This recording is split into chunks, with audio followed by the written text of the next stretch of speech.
Hello and welcome to Elwing Arwen Tarot. I'm Jen, and today we're going to be looking at a message from Apollo.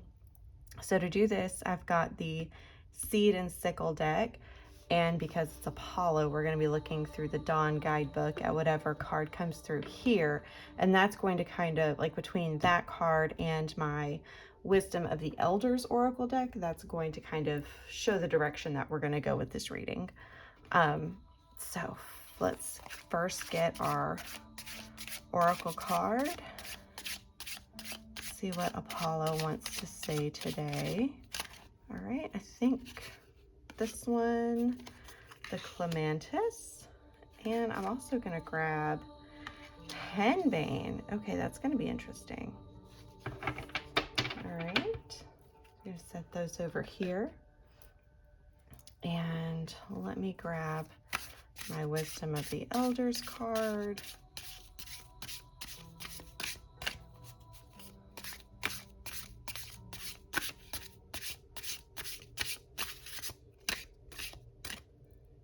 Okay, I'm just gonna grab, no, I'm gonna grab this one.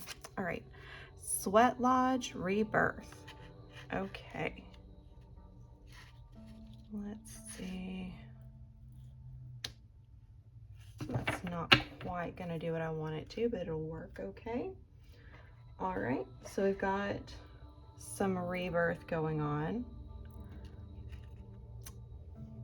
I put this here, and then you can mostly see the images, and then that one there. All right, let me go ahead and read. Let's see, that was card number 22. All right, so card number 22. Clematis. Ooh, I'm saying it wrong. The clematis grows across any surface it is given, eager to rise and reach toward the blazing summer sun. Its spiraling vines grab onto any opportunity that appears, putting its flowers in the best position to drink in the rain and the warmth. This card symbolizes movement and momentum, a push towards the best position that will help you achieve your goal. Just be sure to remember those who held you up on your race to the finish. All right, and then Henbane.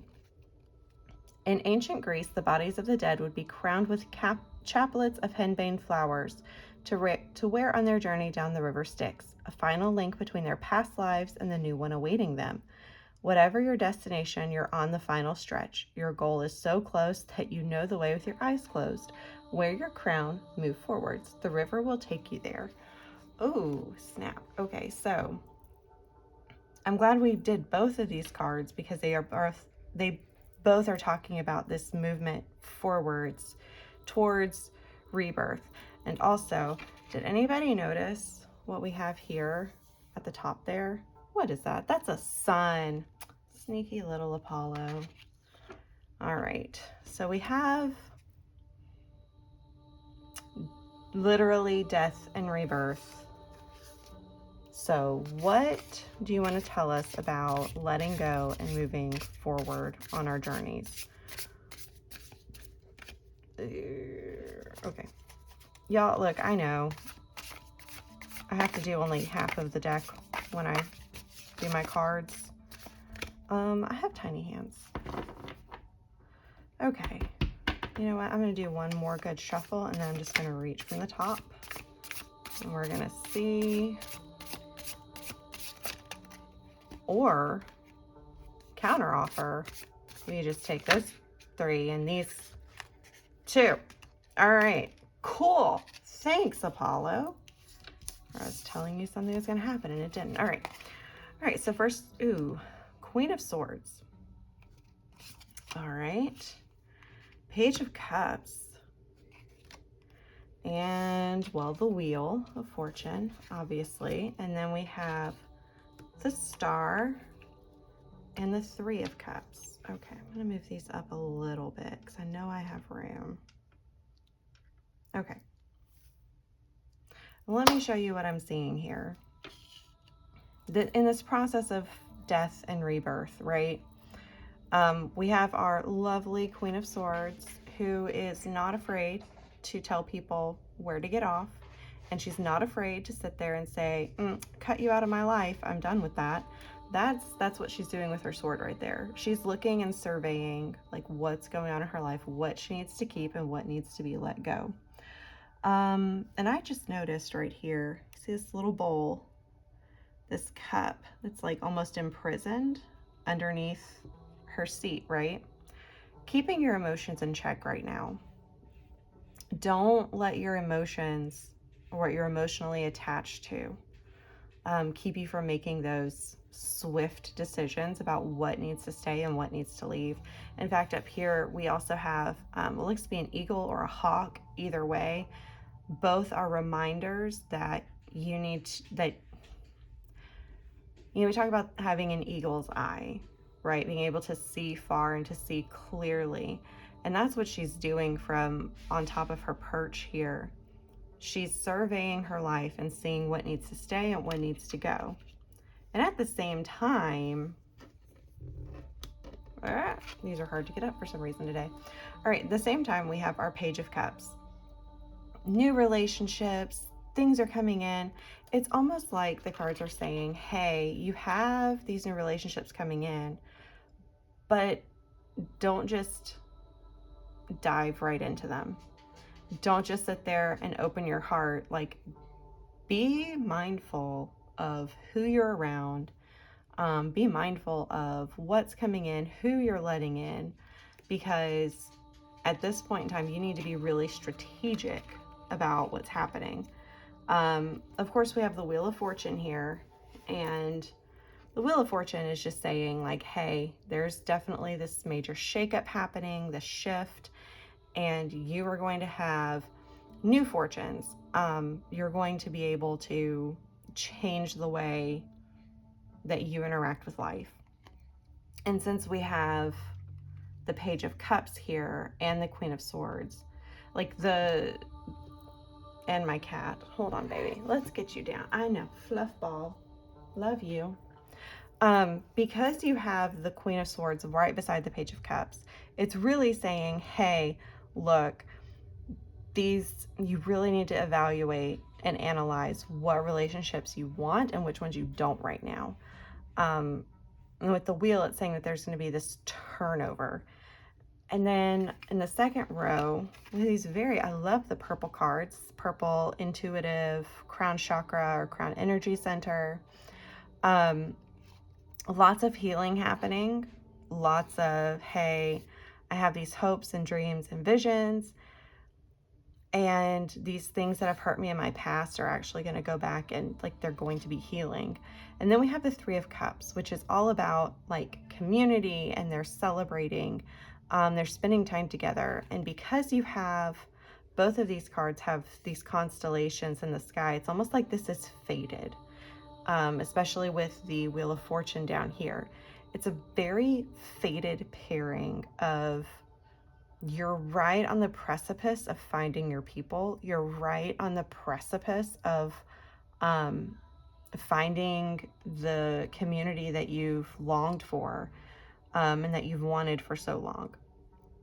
So again, with us having the clematis and the henbane, the clematis is almost saying this is going to happen very, very quickly.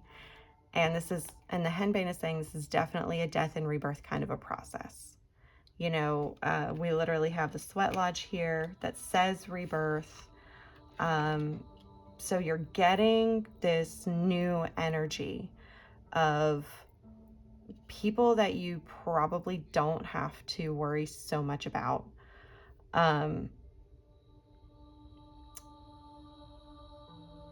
Yeah, okay. I'm trying to find like an example, but it really just seems like you've put in the work. You're finding this balance. And I could almost see you say like, maybe I could have a community when pigs fly. Maybe I'll find a community eventually. Like this wishing, hoping, like you've been putting out this energy into the universe of, I just want to find my people. And that's exactly what's happening. You've got the Star and the Three of Cups. You've got a lot of healing and a lot of community that's about to happen. All right, I'm going to ask the cards and see, you know, what steps can we take? What steps do we need to take moving forward? Okay. Oh, we have 3 cards. Okay. The Lovers, so choices. Tower, but it's in reverse, and the 6 of Cups. Okay, so hold on.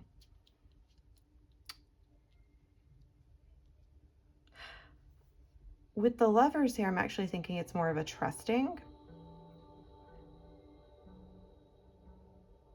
I'm going to say with the Tower in reverse this time that it's almost like you think this is going to be a destructive force in your life, but it's really not.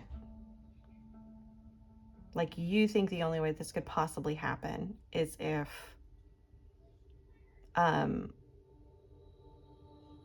your whole world turned over, but it doesn't. It is, though, going to require, with the 5 of Cups here, letting go of expectations, letting go of emotional attachments and abandonments that probably happened. And I don't do this often, but I'm going to look at the bottom of the deck, and we have the Hierophant here. And I'm getting with the Hierophant that this is part of your spiritual journey, for sure. And you're being led. So the things that you're letting go of, the things that you're releasing right now, it's not this Tower moment. It's it's almost like it's choosing another path. You're choosing another way forward.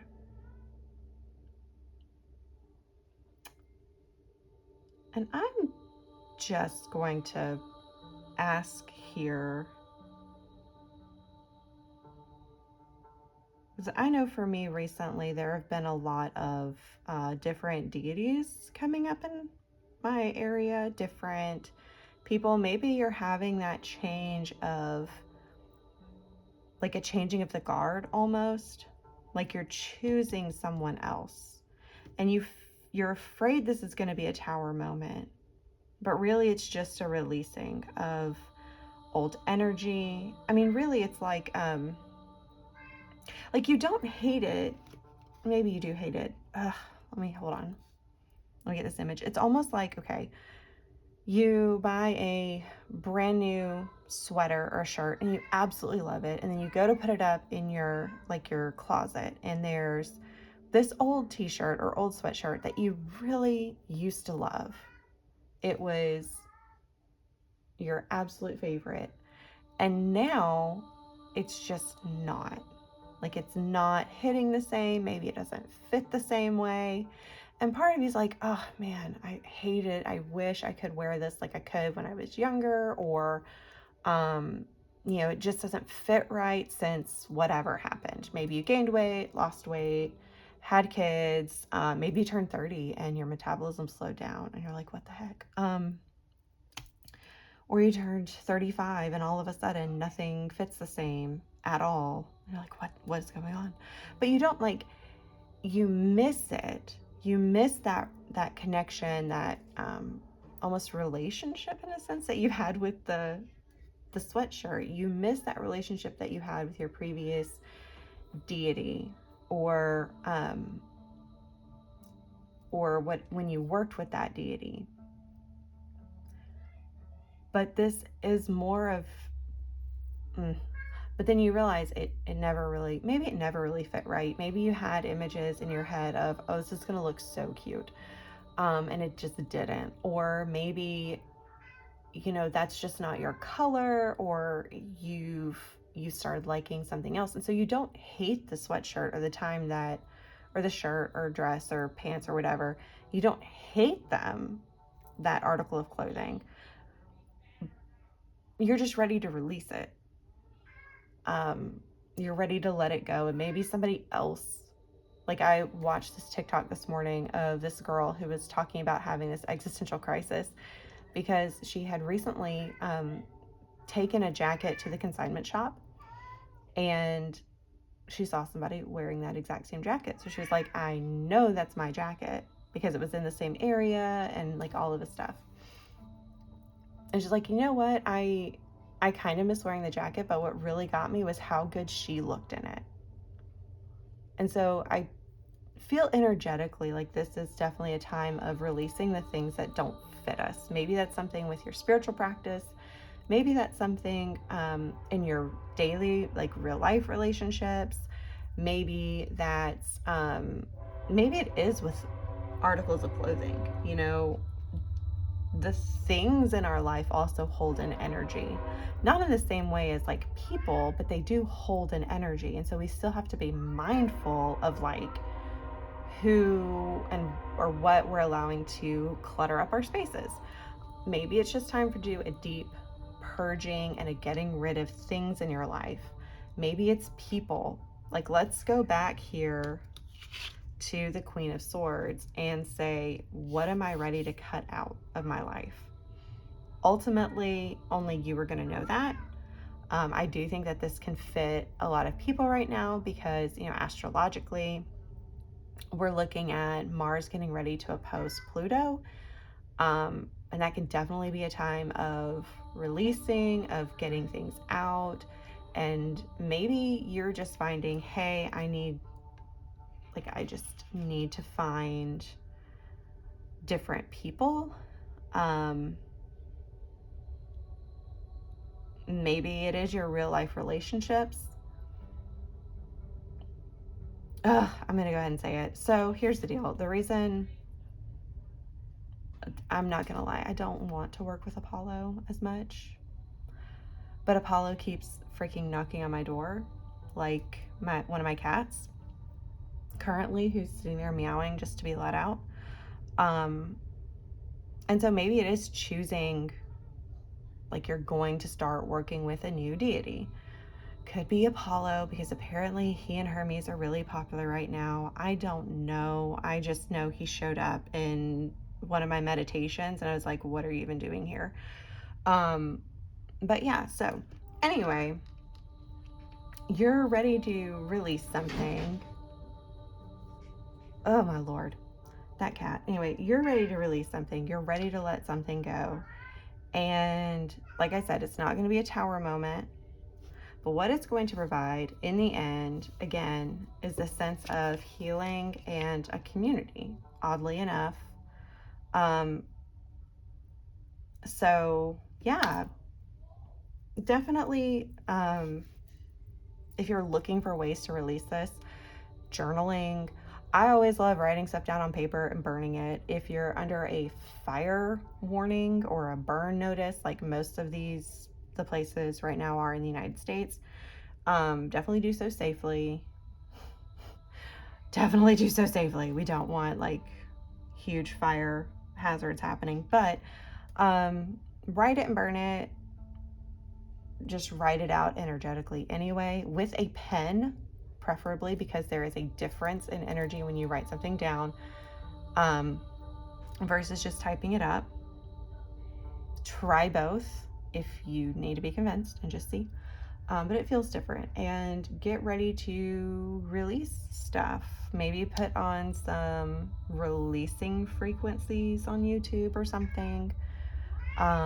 Just be willing to sit with that kind of energy, though, and see what happens. And I would love to know if you do that. I'd love to hear what you're releasing in the comments. If you've gotten this far, awesome. Thank you for joining me today. Thank you for letting me read for you. Hopefully, I'm not gonna lie, guys, just being honest here, my current transits are pretty rough, so I may be on and off and I may not be as consistent as I'd like to be, but it is just because I'm going through my own stuff and I have my own things that need to be released. So hope to see you again, and yeah, hope you guys have a great week. Bye.